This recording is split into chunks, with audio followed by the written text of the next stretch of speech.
Welcome to Cooking 100-Year-Old Recipes. My name is Stephanie. This retro recipe comes from the 1984 McCall's Cooking School cookbook. It's a savory stacked crepe dish filled with spinach and mushrooms bound together and topped with a simple cheese sauce. Crepes experienced a surge in popularity during the 1980s, particularly in the United States and Europe. Their versatility, light texture, and variety of sweet or savory fillings made them an appealing dish for many. Crepe stands and creperies became trendy, especially in urban areas, often seen as chic, European-style snacks or meals. Restaurants and cafes started offering crepes with creative fillings, from traditional options like Nutella or strawberries to more experimental combinations. In addition to their gourmet appeal, crepes also became popular in home kitchens due to their simplicity and ease of preparation. Cooking shows and food magazines of the 1980s often featured recipes for crepes, encouraging home cooks to embrace this versatile dish. And in this video, I'm going to show you how easy they are to make. Let's go into the kitchen. So this recipe needs to be made in advance, and that is because crepe batter needs to rest. It's a very thin pancake batter, so the proportion of liquid to flour is going to be different from that of pancakes, and there is no leavening agent because it's meant to stay very flat, and the resting time is what gives the crepes that signature very tender, soft mouthfeel. So the rest time, I always recommend 1 hour, but the recipe here absolutely is right to say 8 hours or overnight, which is what I'm going to do. And that's going to allow the flour to really hydrate and give that soft, tender texture that we're looking for in crepes. So I'm going to make it in a blender. This is very old school. Before these high-power blenders were common in households. They use, do y'all recognize these? Some of you who are in kind of my age group end up these egg beaters. My mother always used this growing up. Whatever works, whatever it takes to well blend your eggs, other liquids, and the dry ingredients. Use your stick blender, perfectly fine. If you have a NutriBullet, anything, just anything to get it mixed very, very, very well.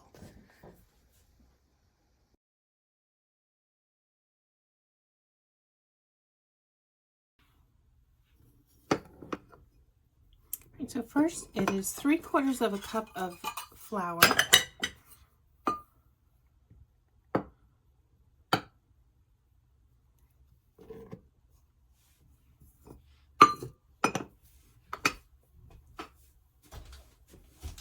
one cup of milk,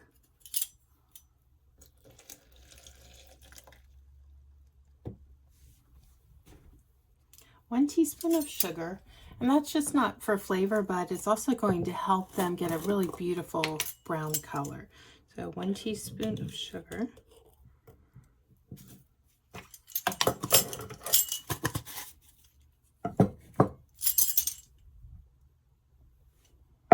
Half teaspoon of salt.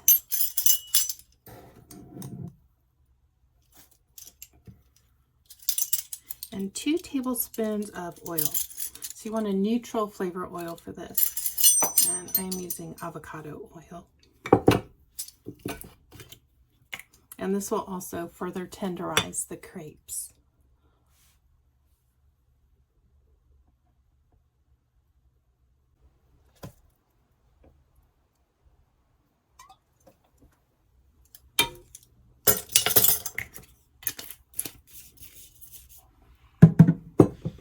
I'm going to blend it first before I add the eggs, just to get it a little bit more smooth.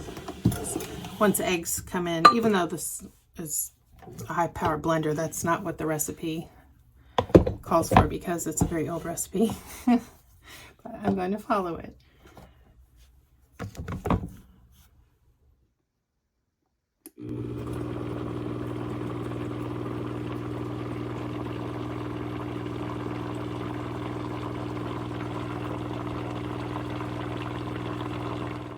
I'm going to check the sides and keep the blender on a very low speed. It's off right now, of course, but make sure all that the flour, I have a cat helping me, in these corners comes up. As you can see, there's a little bit in there that didn't get caught by the blender. So I want all of this mixed in before I introduce the eggs.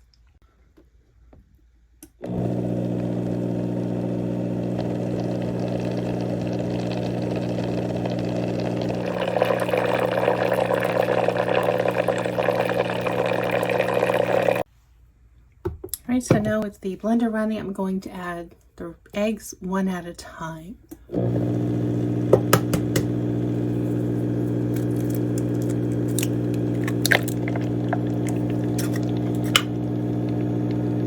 Still on low speed.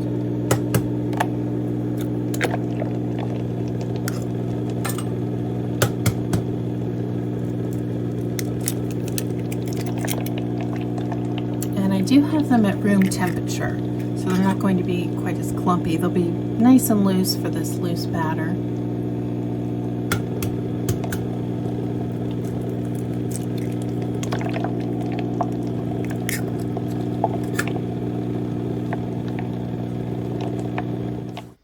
From here, I'm going to put it into this container because I'll be able to pour from it. So I wanted something with that mouth on there, or that pour spout. And then this needs to sit in the fridge overnight. So see how thin that is? So that was 3/4 of a cup of flour in proportion to a whole cup of milk and 4 eggs. So a very small amount of starch in there. And I'll cover this and come back tomorrow and make the spinach and mushroom crepes with cheddar cheese sauce. Now, while I make my crepes, I have the ingredients out for the filling, which is 2 packages of frozen spinach, which is thawing, really thawed out. I've got my mushrooms. This will total about a cup, cup and a half once they are chopped up. Milk. How much milk do I have? Let me see. I need 2.5 cups of milk, 1.5 cups of cheddar cheese. I need butter, 1/3 cup of flour to make the bechamel, some mustard, classic seasoning, and cheese sauce. And if I wasn't following this recipe, I probably would just make a really nicely seasoned bechamel. If you've ever had steakhouse cream spinach, you know how delicious it is. It's so flavorful, and if you can't put your finger on why it's so good, it's because it's got a pinch of clove or nutmeg or both, and likely some bay leaves that have been steeping in the milk before it's been combined with the thickening agents, and that makes it just delicious. But I'm following this recipe. We're going old school and vintage and making this spinach, mushroom, and crepe stack. So let's get these crepes going. Right, crepes can be a little scary if you're new to them. I've been making them since I was very young. My father is Swedish. That's kind of part of the culture, or at least it was for him growing up. So he had it as part of our family as I was growing up. So I've always made them. And you need a good pan. Now mine's smoking a little bit here. I have it on a 4 or 5 heat on my electric skillet. This is cast iron, which tends to be just naturally non-stick once you've used it a bit. And I'm just gonna spread around. I've got the avocado oil out again. Just a little bit of that on there. You can buy non-stick crepe pans. Or this. These are inexpensive. I'll link the one I have. It was under $20 and you'll have it forever. So that's heating, and you want to make sure that it's already, I don't want to say hot because we're not frying this, but it needs a nice even heat, and the iron skillets are great for that. All right, my batter has been sitting overnight. I'm going to give it a little bit of a stir. Just whisk because it's separated just a little. The weight of the eggs and the flour, all of that, they have their own weight. One goes up and comes down. Really silky. Now if you feel like you might have a lump, run it through just a little mesh sieve. But mine's silky. Alright, so I've got a offset spatula for this. You don't have to have one. I have a very well equipped kitchen. I've got all kind of things. Whoops. Used to cook in people's homes and sometimes would need special things for that. So I'm going to put a small amount on my pan. It's probably going to sizzle. It's pretty warm. And then spin it. I think I need a little bit more. Thin, but not too thin. And these go pretty quickly. And I've got a pan with some parchment on it and a cooling rack. And they are recommending in the recipe to use wax paper between each one and to do these first and then move on to make the spinach filling. So I'm going to leave this in real time. I just want to see how long this will take. Sometimes the first one is a test one and you just toss it, or, you know, chef's treat, eat it off before you serve this. But I think this will be okay. I'm happy to wait. Not yet. If you've ever had meal crepe cake, this reminds me a little bit of a savory version. It's so delicious. If you can ever find it at a bakery, or I've seen it at high-end restaurants also, and it just melts in your mouth. It's crepes with very thin layers of pastry cream in between each layer, and your fork just drops right through it. It is just heavenly. Let's see, a little color. It also needs to be stable. Let's see. Yeah, I think it's ready to flip. Maybe not here. This one isn't perfectly even with regard to the spreading because of the curse of the first crepe, but it might be okay. Let's see. I lift it and just give it a flip. Yep, that would be just fine. Shift it a little bit.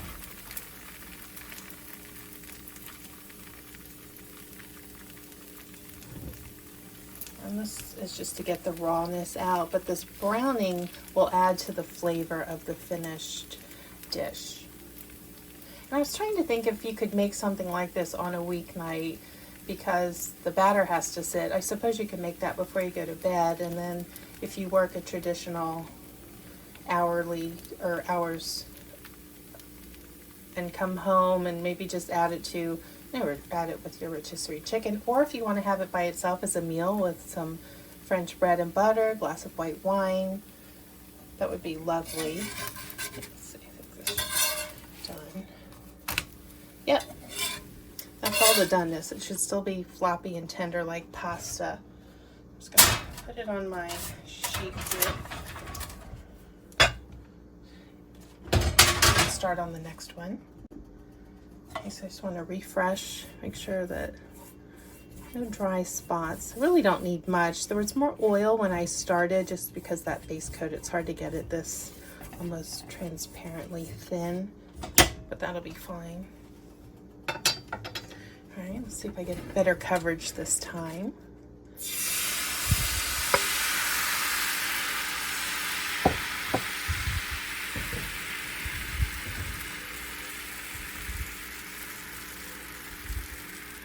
This recipe should make about 10 8-inch crepes, but my pan is bigger than that. Mine, I think this is a 10-inch, so I might only get 7.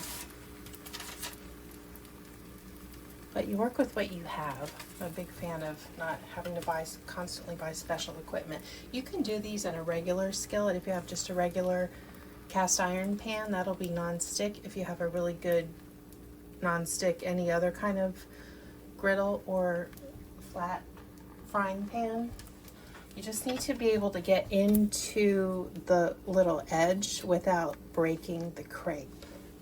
That's why crepe pans are flat. I like this for omelets. I use it quite a bit. Right, so it's getting set. You see how quickly it is set. Not quite brown yet. And then after this one, I'll do the rest off camera and then get started on the cheese sauce and spinach and mushroom filling. That could be what takes so much time. I can cook really quickly. and multitask. Off camera, I would normally be making the cheese sauce in another or on another burner while these were cooking, but since I'm demonstrating the recipe for you, I'm not going to be multitasking.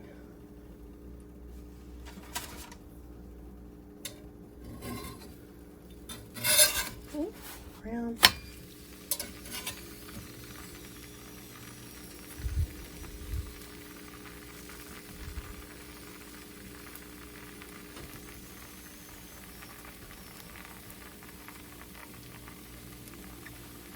So it's taking about 90 seconds, I would say, maybe just a little bit more than that to get these set enough.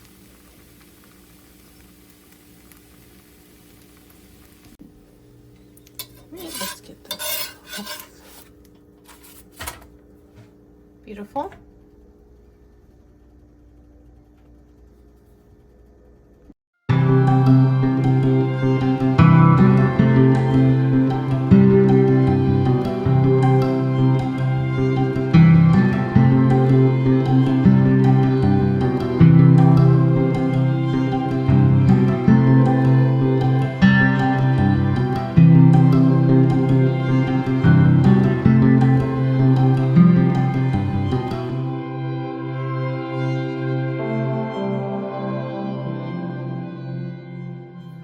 Now I'm going to get the mushroom and spinach combination sauteing in the pan. I've got 2 tablespoons of butter melting down, and my spinach I've drained. I'll let the mushrooms go in first and let them cook down, get some of that moisture out of there. The spinach and mushrooms both have a huge amount of water in them. And then here I've got the cheese sauce butter melting. So for the cheese sauce, it's 5 tablespoons of butter. So that's 2 tablespoons for the mushrooms and about 2 cups chopped up, or half a pound of mushrooms. And then spinach, it says 2 10-ounce packages of frozen chopped spinach thawed.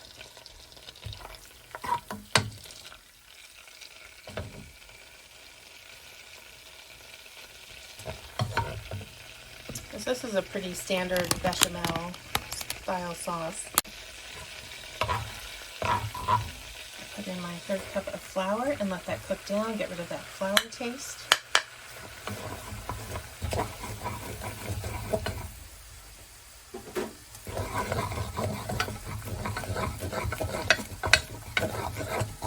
Minimum 60 seconds.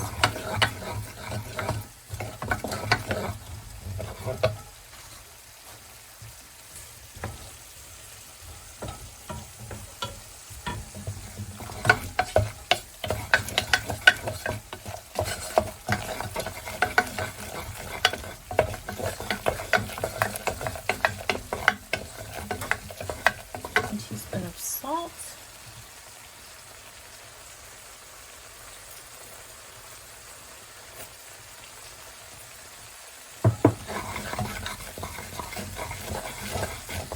Half a teaspoon of dried mustard.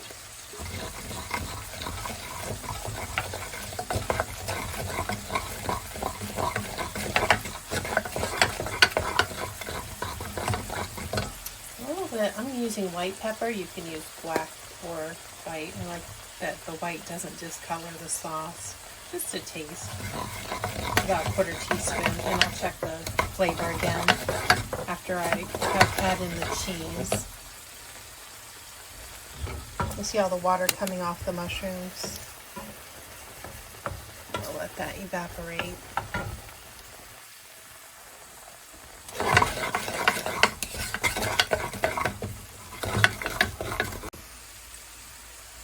I'm going to switch over to a whisk and start to add in the milk. Plan for up to 2.5 cups. You may not need that much.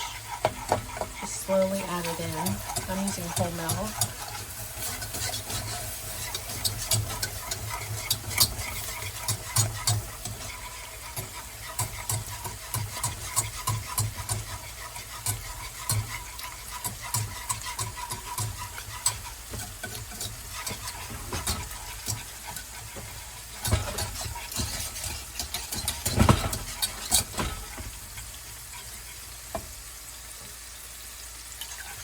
just small amounts. That way you can manage the lumpiness. If you dump it all at once, you can smooth it out, but it's a lot more work. And this way it stays really silky.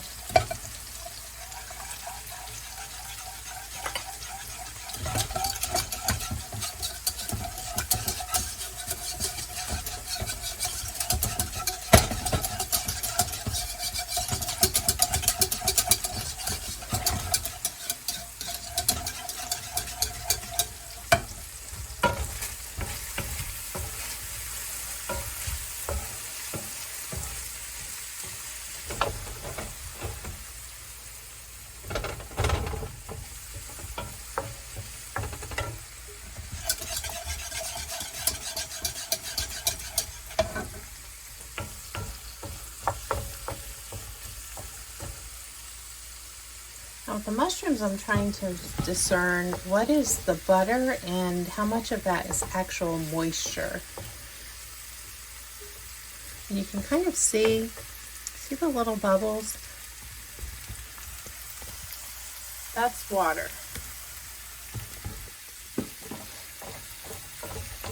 Once that calms down a little bit and evaporates out from the oil, I will bring in the spinach.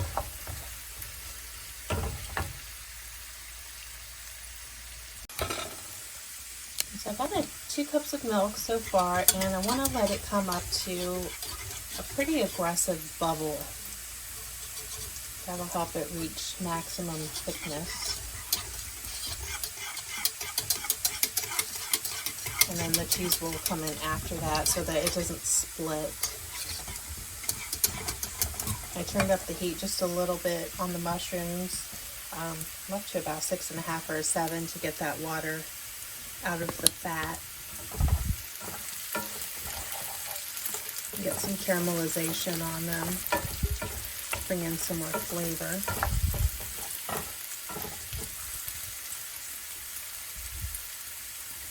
You can see from the steam, there's still quite a bit of moisture.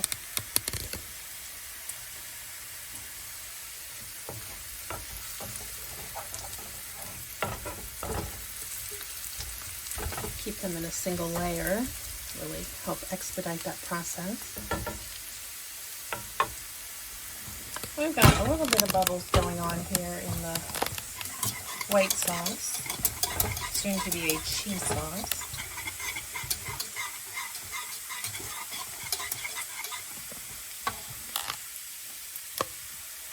So if you can multitask like this, you could definitely put this together on a weeknight, because this is fairly hands-off, and the cheese sauce comes together quickly. And the crepes, I ended up with 8 of those. That took, I don't know, 2 minutes each, so 15-20 minutes to make the crepes. And you can even be doing those on the other burner, or if you have someone to help you. Someone can be on the crepe station, and someone can be making the filling. It's a nice thickness. So you don't want this too thin, otherwise it's just going to spill out of the stack like maple syrup would.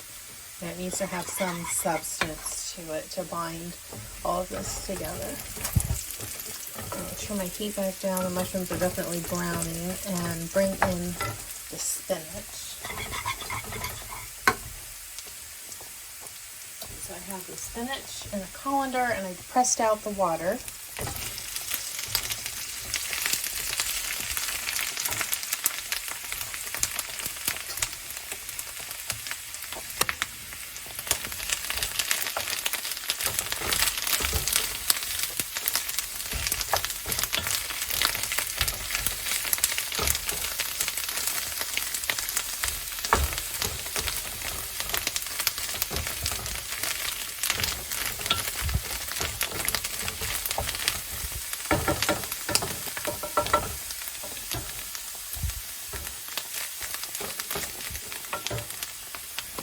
Have a lot of bubbles going on here. So I'm going to turn off the heat, remove it from the heat, and then put the cheese in and let it just melt from the residual heat remaining.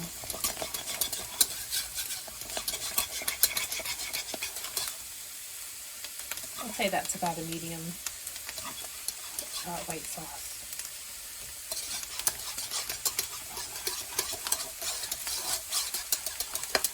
And I'll thicken as it cools down just a bit.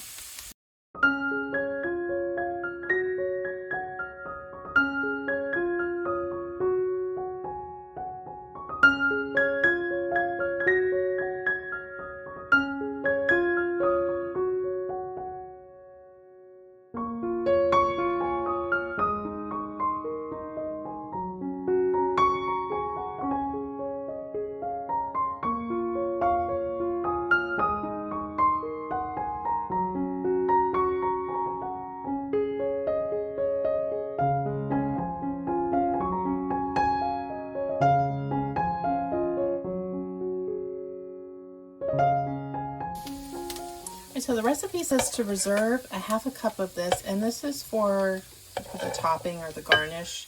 So it's just a smooth layer of cheese sauce on the top.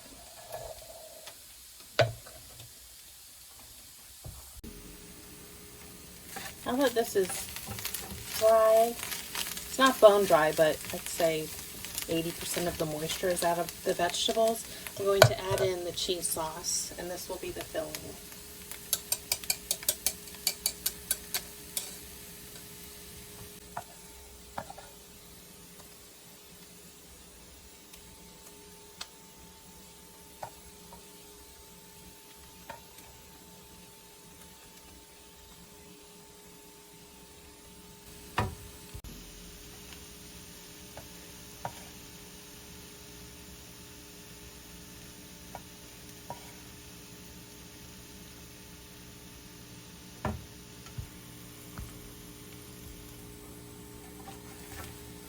Just stir to combine.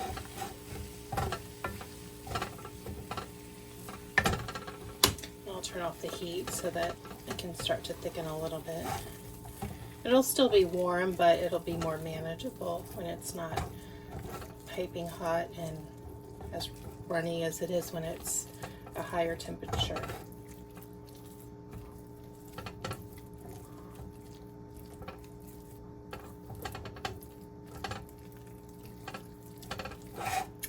About the right thickness. Think of it as a savory pastry cream. It should kind of be in that realm of thickness. So not a sauce, more like a spread.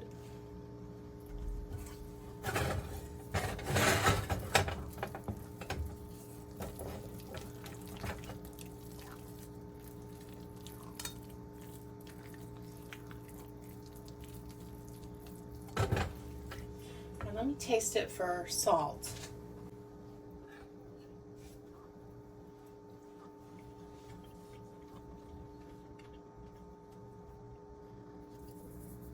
It needs just a little salt.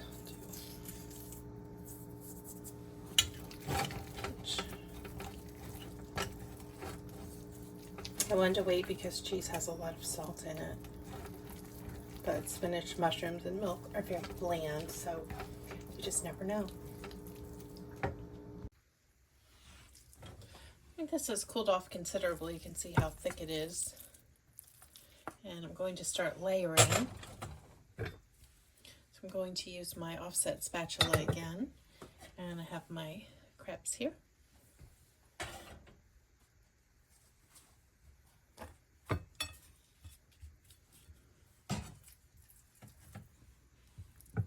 Just a small amount. It's about a quarter cup maybe. See how it does.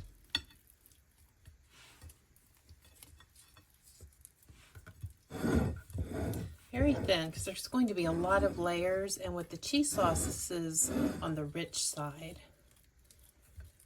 And close to the edge, but not quite all the way there. And it does say, since this will cool off while you're doing this, if you want it warm, I don't mind room temperature, to wrap it in foil and put it in the oven. So you might want to do it on an oven safe plate.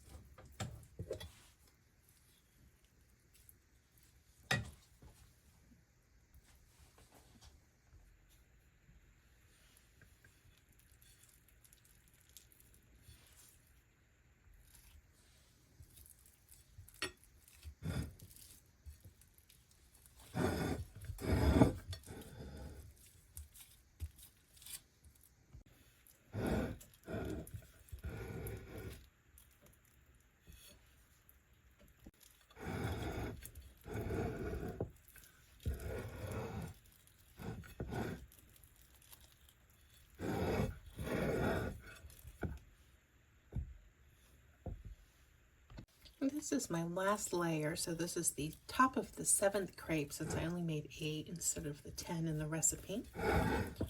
The top layer will have the cheese sauce poured over it and some garnish.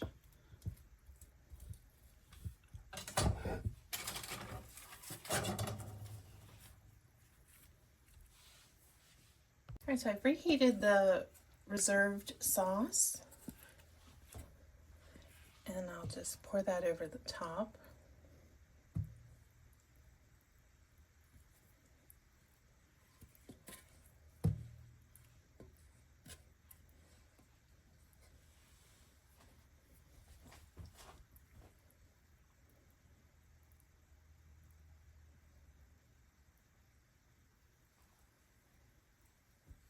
I think we can do a little more. Never enough cheese sauce, right?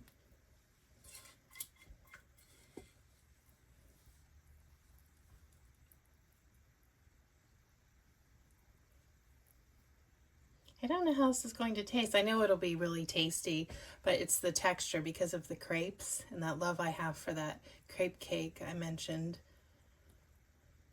Very curious. All the components are tasty. So we'll take it out and cut it. See how it is. So I'm going to use a really thin serrated knife to cut it. I feel like that would be best. And then cut it into a wedge.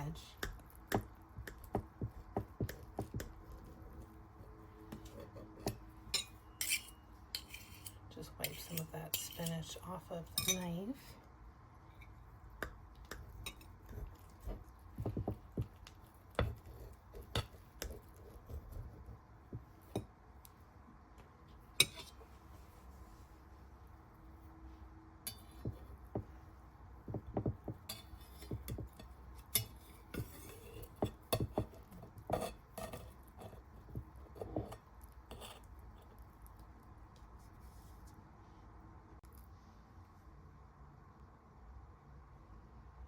Oh, that looks delicious. All those layers. Let's look inside. You can really see all the goodness in there. All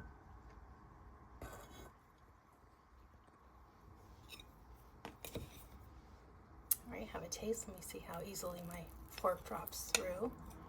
Yep, pretty easily.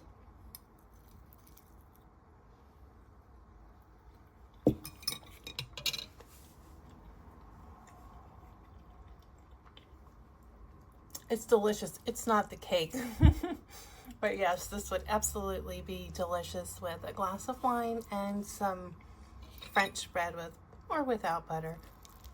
Very nice.